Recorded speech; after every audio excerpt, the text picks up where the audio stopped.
On today's show, we'll be joined by weekly co-host Alykhan Bijani to discuss how the Rockets are giving Alperen Sengun a bigger role within their offense and how it's looking really good so far through a couple of different games, how the Rockets can benefit from running more of their offense through Alperen Sengun for guys like Kevin Porter Jr., Jalen Green. Then we'll also talk about the other side of the basketball, the defensive side of things with Alperen Sengun at the 5, how things have looked defending the pick and roll. Are the issues more so on Alperen Sengun, or is it more about the 4 other guys sharing the floor with him? All of that and more coming up right here at Locked On Rockets.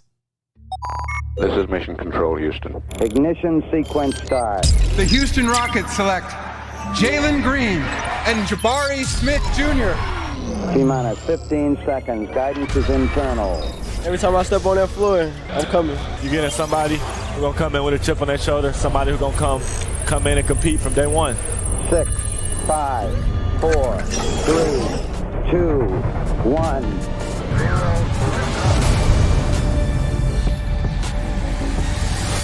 What's up, and welcome to another edition of Locked On Rockets, your daily podcast home for everything Houston Rockets basketball. As always, I'm your host, Jackson Gatlin, native Houstonian and credentialed media member. I'm also the host of Locked On NBA Mondays, host of the State of the Rockets podcast, as well as Rockets Watch. Be sure to follow along on Twitter at JT Gatlin, and the show, of course, at Locked On Rockets. Free and available wherever you get your podcasts, including YouTube, where you can help the show out a ton by commenting whatever you want below the YouTube page. Go comment anything, even if it's just one letter, one word. It helps out a ton. Sincerely appreciate it. Today's episode is brought to you by Prize Picks. First-time users can receive a 100% instant deposit match up to $100 with promo code LOCKEDON. That's prizepicks.com, promo code LOCKEDON. Joining us now is our weekly co-host, Alykhan Bijani, the X's and O's man himself. You can follow on Twitter at Rockets_insider. And we are going to be focusing heavily on Alperen Sengun today, his role within this Houston Rockets offense, as well as some of the drawbacks to what we've seen defensively with him at the 5 for this Rockets team so far. How much of the issues defensively stem from his play? How much do they stem from the other 4 guys on the court around him defensively? All of that. Alykhan, let's start. You want to start defensively or offensively with Alpi first today? I think people want some positivity around this team. Let's start with some positives offensively, if that's okay. Okay, yeah, because well, first off, Alpi is fresh off of a huge game against the LA Clippers, probably his best game of the season so far, 26 points, 13 rebounds, a really, really solid performance. He did ultimately wind up fouling out of that game, but I did have the chance to ask Steven Silas what stood out about Alpi's performance that night specifically. Alperen Sengun, 26 points, 13 rebounds tonight. Felt like tonight it might have been the game this season where he was the most involved. So many different actions kind of running through him, getting his post-ups. What impressed you about his night tonight? A lot. He was patient when he caught the ball. He got to the free throw line a ton, which was good. We did run a good amount of stuff for him because he played well 2 nights ago, and I wanted to be intentional about going to him a little bit more in this game. So, yeah, offensively, he was good. Defensively, we still got to work. We still got to get better. So you hear it there, even in Steven Silas' post-game presser after Alpi dropped 26 and 13. Offensively, great. Defensively, we still got to get better. And that's exactly what we're going to be talking about today, the pros and the cons with Alperen Sengun. But starting with the offense, Alykhan, we heard it there from Steven Silas. Jonathan Fagan wrote a beautiful piece for the Chronicle the other day talking about how the Rockets coaching staff are trusting him more offensively. They're finding more ways to continue to get him involved and really leaning on him, especially in the half court, right? Especially when they're walking the ball up, when they are, getting into their half court sets, right? It's a different beast when they're playing in transition, right? When they're playing their pace, their pace game, when they're getting out and running. Alpi's not as big a part of that, right? Sometimes he'll ignite the fast break with a good outlet pass or something, gets the defensive rebound and starts things for them, but he's not really a part of running the break for that team. So being able to lean on him more in the half court and finding those spots for him to be effective in the low post, at the elbow, things like that are really important, especially when the game does slow down. Yeah, and that's what we've been talking about, is just finding some sense of a structure, right? We talked about this on last week's show. It's all about establishing a structure. If the Rockets offense is a structure, you can allow the strengths of your ball handlers to come out, right? You just read and react only works when you're doing things and you're in the right position. You have the right timing. you have the right tempo, all those different things. And when that's gone and you're just hunting mismatches, sometimes that just gets you out of rhythm sometimes, right? The Rockets right now, I can tell you, in the NBA are in the 70th percentile in isolation offense, which is pretty good. I mean, they average 1.025 points per possession. I mean, it's pretty good stuff.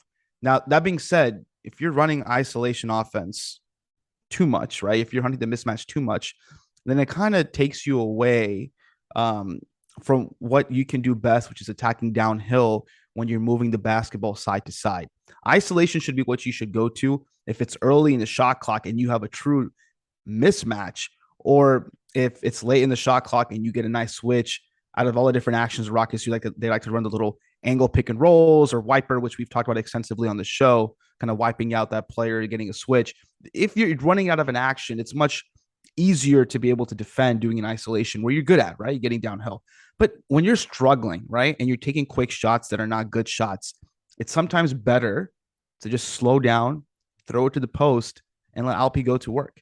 And just to give you an idea of how Alp has been offensively, all right, he has had 35 post-ups this season. Okay, this is based off synergy stats. Just 35. Probably more, but this is based off synergy stats. He's in the 59th percentile, which I think does not really take into consideration how good he's been. I think it also takes into consideration, though, how often his teammates miss shots from the perimeter. But the Rockets are scoring on 51.4% of his post-up possessions. It's pretty good.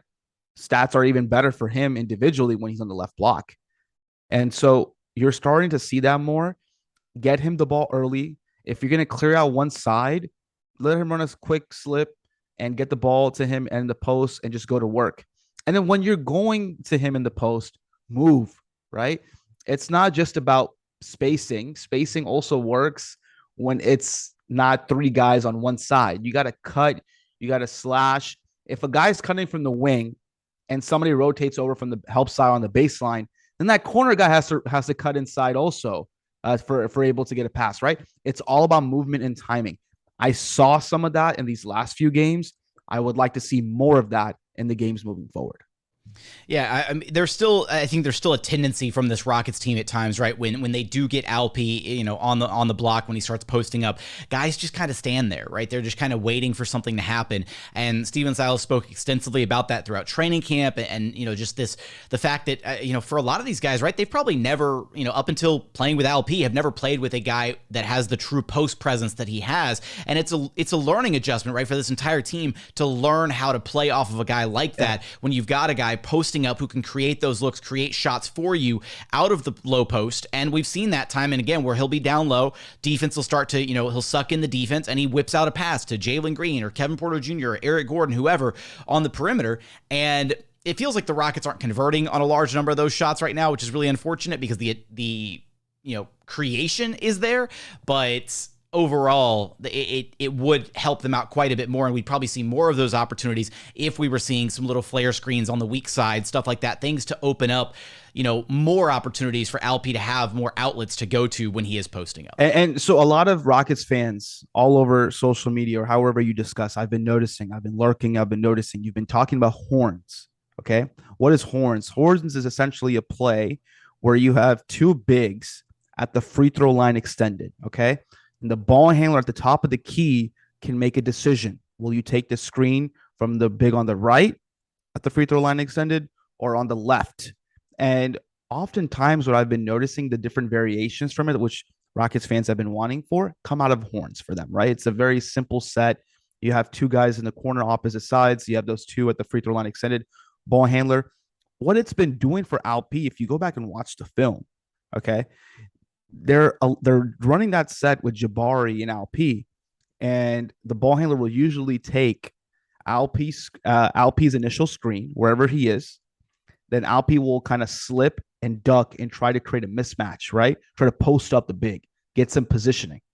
And then while that's going on, Jabari will then come over and do a pick and pop, then space out, or he'll space out himself. And if he does that and he gets the ball and he notices a mismatch, we talk about Jabari shooting apex, right? It's so high. his arms are so long. He has a great passing angle too.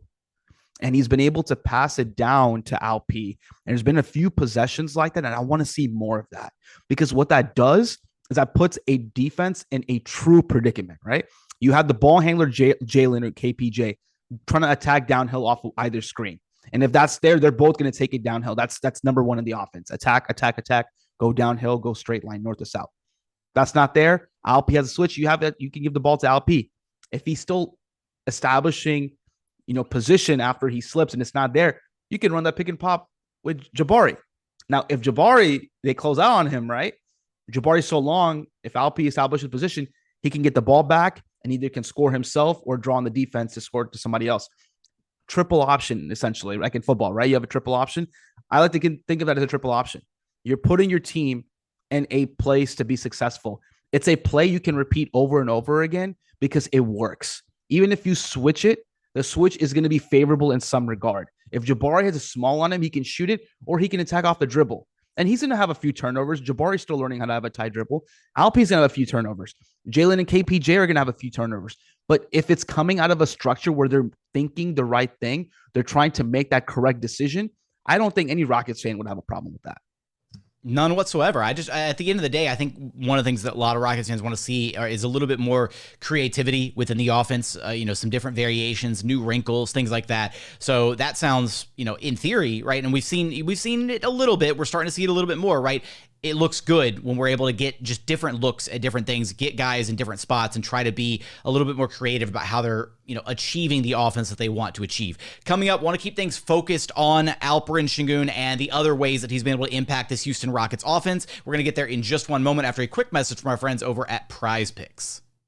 Next game, I think I'm taking Jalen Green over 23.5 points. How about Tari Eason? We'll say the over as well, 7.5 rebounds. That sounds like a safe bet. How about Alperen Sengun, 4.5 assists? Yeah, I'll take the under on that one. We haven't seen the assist numbers quite where we want them for Alp. So how does Prize Picks work, right? Basically, you pick 2 to 5 players, and if they score more or less than their Prize Pick projections, you can win up to 10 times back on any entry that you select. No competing against other people. It's just you versus the projections available. Prize Picks offers fast projections on any sport that you want. It includes NBA, NFL, MLB, NHL, you name it, they've got you covered over at PrizePicks. Entries can be made in 60 seconds or less. It is that simple. Download the PrizePicks app or go to prizepicks.com to sign up and play daily fantasy sports. First-time users can receive a 100% instant deposit match up to $100 with promo code LOCKEDON. If you deposit $100, PrizePicks will give you $100. If you deposit $50, PrizePicks will give you $50. Don't forget to enter promo code LOCKEDON at sign up for an instant deposit match up to $100. And continuing on here at Locked On Rockets, your daily podcast home for everything Houston Rockets basketball. As always, appreciate you for making LOR your first listen every single day. For your second listen, go check out Locked On Sports Today. From the games that matter the most to the biggest stories in sports, go beyond the scoreboard and behind the scenes with local experts and insights only Locked On can provide. Locked On Sports Today available on this app, YouTube, or wherever you get your podcasts. Now, Alykhan, we talked a lot about Alp's kind of post-ups and that facet of his game. We talked a little bit about kind of that horns action and some of the other areas that he's able to get the ball and be effective on the court, right? Either at the elbow or even on the perimeter in dribble handoff sets. The other thing that the Rockets have been really, intentional about wanting to see more of out of him this year. And we've heard a lot from Steven Silas and even some of the players about how they're incorporating Alp more as a roller this year, right? He's, setting a lot more. Last year he set a lot of screens, but they were primarily, it felt like he was utilized in like dribble handoff sets a lot last year, right? On the perimeter, that was it. Not necessarily as much, rolling to the rim. This year, that's a lot different, right? They're actively trying to make him a better rim runner, roller presence, set the screen for KPJ, Jalen, whoever, and then rolling to the rim. What have you liked or what have you not liked out of what we've seen so far out of him as the roller in the Rockets offense? Yeah, to me, that's where I need to see the biggest impact for him. This is I like to use the word growth year, right? This is a growth year for the Rockets, not necessarily a development year. Sorry, not necessarily a rebuilding year. It is a rebuilding year, but more, I want to see growth out of this team, especially your second year players. You're one season in, teams have an understanding of what you like to do, what your strengths and weaknesses are, and that's in the scouting report. Got to come up with counters, got to come up with ways that you're showing that you're growing, right? Alp, we've talked about this a lot. The team was adjusting to him and he was adjusting to the team. This year, I want to see him take his game to the next level. And a big part of that is going to be learning how to set good screens, building chemistry with your guards, and then learning how to roll to the rim, not only score, but to pass. And so as a roll man, I'll just kind of give you some stats. He's in the 16th percentile as a pick and roll roll man. Now, I don't think that really necessarily matches the eye test because I've seen positives out of that, but it does tell you that it's a work in progress, right? The team has made 5 baskets out of 16 shot attempts when he's ran that. But the turnover percentage is lower compared to his post-ups, which is something I want to point out because he's on the move and he's actually really good at, making those passes. Or, we saw that last year too, right? He would get the pass and he would quickly tip it, or he would know where everybody is on the court. When he's on the move, we've even seen that. We've even seen a little bit of that this year through preseason, the early part of the season. Those little like touch passes where he's on the move and finds somebody else. When he's on the move, he knows where everybody's going on. Same in a post up. But the difference with the post up is that the defense is more, in place because the Rockets aren't moving. But when he's moving and the defense is collapsing on him, other guys are reading that and then cutting from the wing. So I will tell you, this is just from my eye test. The Rockets tend to cut a lot more from the wing, like they're supposed to, when the ball is getting to the paint off of movement than it is off of a post up. Now, I would love to see that translate into more post up cuts, but they're doing it. But I want to see more of that. No, but back to the point about rolling. An example I want to give, Jackson, is Kevin Porter Jr. and Alperen Sengun. Now, Alperen Sengun runs most of his pick and rolls and dribble handoffs with Jalen Green. They have a really good matching going on. And KPJ kind of, for the most part, goes with Jabari or Usman or Bruno when Bruno was playing. And so what that does is I've noticed with KPJ and Alpi, is Alpi will set a screen. And if he sets a screen on the right side, he'll like slip right or slip left. But oftentimes, there's been times where KPJ has run into Alpi while he was diving towards the rim. The timing is off. The placement of the screen is off, right? And I think that's something I want to see get better. Both sides learning how to be able to play with each other because Alpi's good on the move. I think Alpi on the move, especially against bigs that will play drop coverage against him or they'll play high against him. If he can use his ability and his agility to kind of slip and then establish good post position before he gets pushed off the post spot, that can open up more chances for him to be able to score. And he's so polished. He has to be able to get the pass though in that scenario. I'm just going to put that out there. Oh yeah. You gotta know when to throw the bounce. You gotta know when you can throw the not the bounce pass. But a good example though of those dribble handoffs or those pick and rolls, I think, are on empties. So empties is what I refer to as like an empty pick and roll. When it's just simply like Alperen Sengun and a ball handler on one side, empty corner, right? Empty corner pick and roll. Yeah, exactly. And then 3 shooters on the opposite side. We've talked about this at length in Locked on Rockets film before. But in this case, one thing that Alpi is doing pretty well is setting screens. So like, for example, if you're setting a down screen, which Alpi has done, and you want to set a down screen at an angle, and that angle is where your chest, has to be pointing at where the baseline and the sideline connect. If your chest is pointing there, right, and your frame is set, your feet are wide, everything is good, that allows that guy coming off the down screen to have a good shot. Now, if that's Jalen, and let's say Alpi setting a down screen for Jalen has an open 3, but let's say the defense overhelps, Alpi can slip on the move. We've talked about at length just now how good he's on the move. Or if a guy rotates over who's a smaller defender, Alpi can be like, you know what? I'm going to post up on you. I'm going to get to the middle and go to my right hand or my left hand. He's doing those things. We're seeing that, but we need to see more. When you have a guy who's scoring as efficiently as Alpi is, honestly, I mean, the turnovers are there, but just as well as he's playing, you got to give him the ball more. Let him establish structure. And I guarantee you when that structure is established, you'll see Jalen and KPJ get going too. How much of, and this is one thing that was kind of sitting on the forefront of my mind as we were walking through talking about the chemistry, the timing, in the pick and roll, especially with KPJ, with Alpi. How much of that in your mind, Alykhan, is on the ball handler versus the big, right? Because if you're the big setting the screen, right, how much of that is like Alpi needs to kind of read what KPJ is doing? Because KPJ has a tendency, especially in the pick and roll, to want to like snake the pick and roll, right? He snakes, he kind of gets, cuts back through, weaves, and he tries to get to that mid-range area where he's so effective and has been effective this season.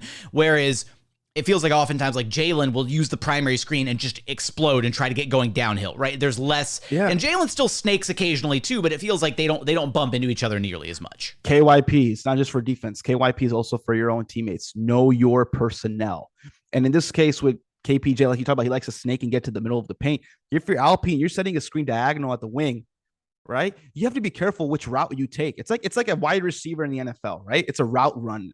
You have to be able to be a good route runner with your feet to get out of the way and also take that big with you. It's not just about getting the ball handler space from their perimeter defender. It's about getting the big away from the path of where KPJ wants to go to, right? And so that's very important to be able to do, okay? Now, another thing I want to point out with just the way the Rockets have been playing, Jabari is getting a lot of perimeter shots. Okay. I think Jabari can get a lot more perimeter shots, open perimeter shots, if out of this pick and roll, or especially post ups. Setter, it's flare screen, man. It's not that hard. If you're a poor shooter, and not even if you're a poor shooter, sorry, Jackson. The Rockets, they don't have as bad of shooting or poor shooting as last year. But if you notice a guy is helping off of you and is on the nail, and Jabari's on the perimeter, and his defender's also helping a little bit off, slide over, set a screen. Alpi will find him. He'll throw the overpass. He'll throw a bounce pass. He'll throw whatever pass, a chest pass, whatever it is. Give him a shot to make the pass. And it's not even about you not moving, right? You're just making a read. If you're the wing, you're going to cut from the wing. You're going to slash inside to the middle. If you're on the other side, if you're the other shooters, right? Especially with two on one side, and Jabari is there, or Jalen is there, and you see a defender cheating, which defenders like to do, no matter how fundamentally good a defense is, players just have a tendency to cheat sometimes. And as soon as you notice that one small mistake, slide over, man. Set a flare screen. It doesn't, and the funny thing is, it doesn't even have to be like a formal flare screen. Like, it doesn't have to be like a whole, like, all right, I'm going to go. Like, it can be as simple as, and we saw this a couple times. The Clippers did this a couple times. If two guys are on the weak side and one guy's like in the corner, one guy's on the wing or closer to the slot, whatever, all you do is just switch spots. Like, you literally could just switch spots, and sometimes that's enough to get the defense where like two guys, oh wait, are we switching that or whatever? Just enough confusion where Alpi can be like, oh, well, that guy's open because that guy followed his man, but that guy thought they were switching, and then boom, open something up. So. And look, I want to say this as we wrap up the Alpi offense debate or discussion. The Rockets have a tendency. They let their offense dictate their defense, okay? Just straight up. Be very honest with you, right? They don't let their defense dictate the offense, even though that's how it should be. Turnovers. Look at the Utah Jazz. The Jazz are good this season because they're forcing so many deflections and turnovers. There is no reason why the Rockets cannot emulate that, especially with the style of defense we're playing, right? But what I'm trying to say is, though, is if the Rockets need their offense to help get them more confident and established defensively, then let's make it easy on them. Let's set up some plays. Let's do some things that gets the Rockets offense in rhythm so then they're more engaged defensively. Those comebacks they've had where they've been down multiple points, how would they happen? Because they started scoring the basketball and like, oh, you know what? We're making a comeback. Let me engage defensively. Keep cooking, Alykhan. Keep cooking. Keep cooking. All right. Look, we've railed enough on the Rockets offense. And there are some positives in there, right? And we're seeing some positive trends. We're seeing them, unlocking some new things, doing some new stuff with the offense. Hopefully that continues. We are going to change gears here, though, and talk about the defense coming up in just one moment. God. And final segment here at Locked On Rockets, your daily podcast home for everything Houston Rockets basketball. Now, Alykhan, we focused first couple segments on the Rockets offense, things that they're, trying, things that they're implementing more of, doing more of, all of that. And again, the primary focus there was Alperen Sengun, and rightfully so. Things things tend to look a little bit better when he's more involved in the offense. And I think that's kind of the direction that a lot of Rockets fans want to see this team go, is have him be the hub, the fulcrum, whatever buzzword you want to use with him offensively. But the other side of his game, because there are two sides of the basketball, defensively, right? And even very early on, ran that clip from Steven Silas, and he talked about, LP had a good game, got to the free throw line, all this. But then you could hear kind of, the crestfallen tone in his voice as he was like, defensively, we gotta work on that side. Right now, eye test alone, how much of what we're seeing defensively, especially when LP's on the floor, right, as the 5, how much of the blown coverages, struggling to guard the pick and roll, stuff like that, how much of that falls on LP versus the other 4 guys on the floor, right? The perimeter defenders, the guys who are, guarding the pick and roll with him, that kind of stuff. It's a combination of both. I'm not going to sit here and say LP's been awful by himself. And the best way to describe that is if go back and watch the Clippers game. Honestly, go back and watch the Clippers game. Which one? Oh, sorry. Good one. The one at home. One day they played in Houston. Go watch that game. I'm not going to sit here and say that he was awful. I don't think so. I think there's the room for improvement. But what I saw, honestly, was just good shot making by Paul George, because Paul George put him in a lot of pick and rolls. But also the team just learning what it means to help. Okay, it's different help assignments, different things. You have to be able to help. If you see Alp is going one-on-one with a guy who has a head start in Paul George off that high screen and roll, and Alp's having to put his hands up and then also kind of shuffle his feet, he's likely going to get beat by Paul George, right? Now, what do? Help defender. You got to come over and take one side of the paint away. If you're cheating already, as much as the Rockets corner defenders like to cheat, just make the move. Make it. It's painful because I see the Rockets corner defenders give up so many open corner threes, and it's just like, they're like, it's like they're caught in the middle of wanting to cheat, and then they're not fully committing, but it's like they're giving up both, right? They're giving up the driving lane because they're not fully committing to the help, but then they're also giving up the corner shot because they're cheating off the man anyways. Like, yeah, bro, like this is like they're playing in no man's land. Like you have no possibility of making a positive play. Either you commit or you stay back. Like it's, or you stay in position to be able to rotate over if you see a cutter coming, right? Sometimes they're cheating over because they may not help on that initial pick and roll, but they may see a cutter coming in from one side or an offensive rebounder, and they're in position to be able to block it off, which is why the Rockets are one of the best teams in the NBA and not giving up offensive rebounds, right? So in that case, that cheating sometimes lends to, not cheating, but that positioning that we're referring to as cheating sometimes lends to that, and I want to make that point clear. Now, that being said, though, LP is not there yet where he's going to stand his ground. He's going to shuffle his feet a lot right now because he's still learning this. He's still learning how to handle teams just running high screen and roll down his throat. And what the Rockets are doing, and I want you to pay attention to this.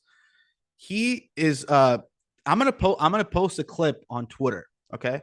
From that game. It's when Paul George got a high screen roll from the top of the key, and Alp is just kind of, he's having to shuffle his feet. He's telling the defense, he's like, get ready to rotate over. What do? They are rotating over, but do they commit? I'm gonna assume no. Yeah. I started shaking my head back and forth, multiple times for our visual viewers, but for the audio viewers, listeners, whatever. Yeah, I guess you're a viewer still. I'm gonna tell you the timestamp in case you're like me and you want to watch the game yourself. 4:10, 4:11 left in the fourth quarter. 98-91 Clippers lead. Paul George is like, send me a screen. Zubac sets him a screen. Eric defending. Eric goes over the screen. Alp's playing it well. And that's one thing I like the Rockets have been doing. If they're not going to hedge and they're not going to show with LP, even though I think they should do more of that, it's going to help them contain the ball handler, which puts them in a bad situation. The ball handler gets to the paint. If you contain the ball handler, it's much better. And the corner defenders have to commit at that point, right, to be able to help over. I think if you're going to have LP play drop coverage, you got to let him play higher, which they did against the Paul George, especially in the second half. They made that adjustment of him playing much higher towards the perimeter. What that does is that puts them in a situation where he has to shuffle his feet a lot. If he is shuffling his feet and he's trying to force the ball handler one direction, you got to have a guy step over and wall off the other half of the paint. It's all about rotations. You can't play drop. You can't play help. You can't play defenses that are not switching without a secondary or tertiary action coming out of that initial like pick and roll drop. It's usually how it happens. Teams will pass because a guy is helping over. You have to get into rotation. But the Rockets, I feel like sometimes they're reluctant to get into rotation, right? And so it's this big issue where it's not on all people. Is it reluctance or is it awareness to get into rotation? That's a good question. And for me, I like I said when we started the segment, I do not want to blame Alp solely. Alp needs to get better defensively. He really does. He needs to learn. Like it's not just like. But I'm not gonna put the blame only on him. It's about the team as well. They got to be able to play with him. If you're a wing, right? The Rockets like to play small sometimes with 3 guards and Alp and a 4. If you're that one of those small guys, oftentimes in that perimeter in the corner, you gotta commit, man.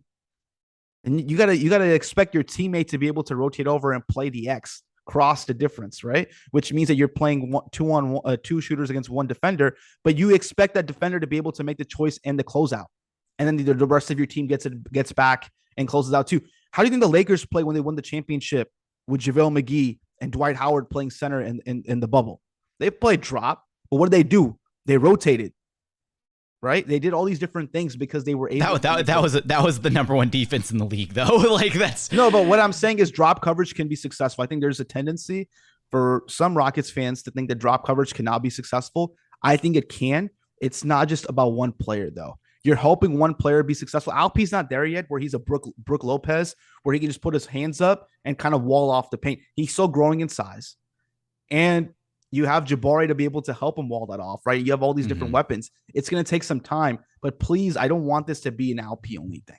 Right. It's definitely not like eye test, I think, told me just, and especially after kind of going through it with you in this segment and kind of discussing it at length, eye test told me that some of it does fall on the rotation. Some of it falls on the other guys. Some of it falls on, the perimeter defense, just their ability to defend point of attack at times, stuff like that, to where you're like, well, it's not all on Alp. He's a part of it, but it's more so a team wide issue than it is just an Alp issue, because they have the same defensive issues, whether you have things look a little better when Garuba's in there because he provides a different, level of defensive versatility, but they have the same issues that when Garuba's in there defensively, and a part of it falls on rotations. They have the same issues when Bruno is in there, right? Like it's not just an Alp thing. But Alp has to do a better job of recognizing the assignment and playing better on the perimeter, and also towards the rim. He will foul. I think Steven Silas defensively was talking about his fouls.